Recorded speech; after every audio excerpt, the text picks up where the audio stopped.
हातिम ताई की बेटी कैद होकर मदीना आई। हातिम ताई ईमान नहीं लाया था। हातिम ताई का नाम सुने आप लोग? भाई सखी, बहुत बड़ा सखी था, बहुत बड़ा दानी था। उसके दरवाजे से कोई खाली नहीं जाता था। हातिम ताई के दरवाजे से कोई खाली नहीं लौटता था। बेशुमार दौलत का मालिक था और उसी तरीके जैसे अल्लाह ने दौलत दिया था, लुटाने वाला भी था। हातिम ताई की बेटी जंग में कैद होकर मदीना आई। अल्लाह के हबीब सल्लल्लाहु अलैहि वसल्लम की नजर पड़ गई कि एक बच्ची उधर खड़ी है, तो अल्लाह के रसूल सल्लल्लाहु अलैहि वसल्लम ने अपने कंधे से काली कमली को उतारा, एक चादर काली कमली को चादर उतारे और एक सहाबी को दिए कि जाओ उस बच्ची के सर पे रख दो। वो सहाबी सर पे रख दिए। तो सहाबी ने पूछा, या रसूल अल्लाह, ये तो हातिम ताई की बेटी है, ईमान नहीं लाई है।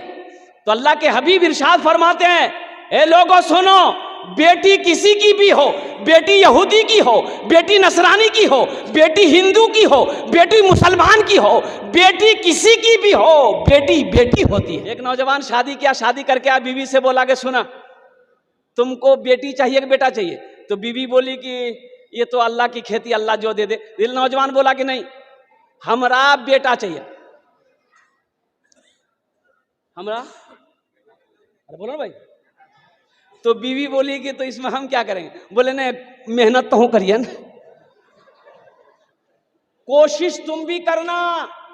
तो बीवी बोली इसमें कोशिश की क्या बात है? ये अल्लाह की खेती है, अल्लाह जिसे चाहता है बेटी देता है, अल्लाह जिसे चाहता है बेटा देता है। ये नौजवान बोला कि नहीं, ये बात सही है, लेकिन हमको बेटा चाहिए। वक्त गुजरता गया, हमल रुका। जब बच्चे की पैदाइश का वक्त आया तो अल्लाह की तरफ से अल्लाह ने नेमत दिया बेटी की शक्ल में। अब बेटी दिया थी, ये नौजवान खाना पीना छोड़ दिया। लोगों ने समझाया कि बाबू देखो, दुख ना मारो, अगर बेटी हुई है बेटा भी होगा, दिल छोटा ना करो, बीवी को माफ कर दो। खैर 2-4-5 दिन में समझ गया, खाना पीना शुरू किया।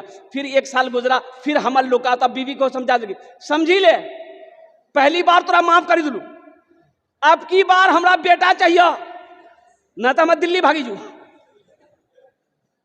बीवी परेशान थी कि इस नादान को क्या मालूम, क्या समझ में आया कि ये अल्लाह की खेती, अल्लाह जिसे चाहता बेटी देता है, जिसे चाहता बेटा देता है। जब वक्त करीब आया बच्चे की विलादत की, तो बेटी की शक्ल में, और बेटी की शक्ल में जब बच्ची पैदा हुई, मालूम चला तो ये घरे छोड़ दिया। फिर लोग समझा बुझा के हफ्ता दिन के बाद घर ले आया। तीसरी बेटी की जब हमल रुका, ये लड़का पूरे मोहल्ले में ऐलान कर दिया कि सुनो, हमारे मौगी समझा दिया, अगर अब की बार बेटी पैदा भेले तो हम दिल्ली में रुको, यहां ना रुको। तीसरी मर्तबा ये बच्ची पैदा हुई, लड़की की शक्ल में पैदा हुई, और हकीकत में दिल्ली भाग गई, दिल्ली चला गया। लोगों ने इसकी बीवी को समझाया, थोड़ा जामा धन उड़ा, तेज रहो गरम। 2-3 महीने के बाद सपना देखा, हो ख्वाब देखा। ख्वाब क्या देखा कि हशर का मैदान लगा हुआ है और अफरा तफरी का आलम है, लोग भाग रहे हैं, और 2-4 फरिश्ते इसके बाजू को पकड़ा, बोला यही है, ले चलो। वह इसको पकड़ के लेके जा रहा था, बोला जहन्नम की खाई में तुमको गिराएंगे, तुम ही हो, चलो। घसेट किसको लेके आ रहा, देखा जहन्नम के दरवाजे पे उसकी बड़ी बेटी खड़ी थी। सुभान अल्लाह बोला दमाशा, बड़ी बेटी खड़ी है। वो बच्ची कहती है, मैं इधर से ले जाने नहीं दूंगी, ये मेरे अब्बा हैं, छोड़ दो। तो फरिश्तों ने कहा अच्छा ठीक है, इस दरवाजे से नहीं ले जाने दोगे, एक दरवाजा और है, उधर से तेरे बाप को जहन्नम की खाई में डालेंगे। दूसरे दरवाजे पे ले गया तो देखता है कि वहां वो दूसरी बेटी खड़ी है। वो बेटी बोली कि छोड़ दो, ये मेरे अब्बा हैं, हम इधर से ले जाने नहीं देंगे। तो फरिश्तों ने कहा अच्छा ठीक है, एक दरवाजा और है, तेरे बाप को उस दरवाजे से गिराएंगे। तो तीसरे दरवाजे पर जब इसको लेके गया तो वो जो बच्ची जो पैदा हुई थी देखे वो बैठी हुई है। बोले नहीं हमारे बाबा जी इन्ना से गिरावे नहीं तो फरिश्तों ने कहा कि अच्छा एक दरवाजा और है, उधर से तेरे बाप को गिरा देंगे। चौथे दरवाजे पे ले गया और उसको जहन्नम की खाई पे छोड़ा। अब वो खाई में जो छोड़ा फरिश्तों ने, इसके तो जाने निकली। बोली बाबा हो, नींद खुल गई, उठ के बैठ गया, पसीना से सराबोर। बची गिलान भैया। बस अब दिल्ली में नहीं रुका, वो टिकट बनाया, घर भागा 80 स्पीड से घर आया, बीवी के हाथ पकड़ा, घर के अंदर ले गया, बोला हमरा बेटा ने चौथी बेटी चाहिए। बीवी सजल गिरे बाबरी कोई जादू कर दिल किसकी, कोई ताबीज भी तो पिला दे। लेकिन एक बात याद रखना नौजवानों, बेटा सिर्फ अल्लाह की नेमत है, बेटी नेमत भी है, बेटी बरकत भी है, और बेटी बाइसे निजात भी है। इंशाअल्लाह बेटियों से मोहब्बत करेंगे। अल्लाह के रसूल सल्लल्लाहु अलैहि वसल्लम जब हज़रत फातिमा तो ज़हरा रदी अल्लाह ताला ना, अल्लाह के रसूल की चहेती बेटी, अल्लाह के नबी की 4 बेटी, कुर्बान जाइए, जब हज़रत फातिमा तो ज़हरा तशरीफ लाती थी, घर में दस्तक देती थी, तो अल्लाह के हबीब अपनी बेटी की दस्तक को समझ जाते थे। तो हज़रत उम्मे यमन से फरमाती थी, बांदी जो थी उम्मे यमन से कहते थे, उम्मे यमन दरवाज़ा खोलो, लगता है ये फातिमा आई है। दरवाज़ा खोला जाता, फातिमा अंदर दाखिल हुई, अल्लाह के रसूल बैठे होते थे, खड़े हो जाते थे। सुभान अल्लाह बोले तो माशाअल्लाह।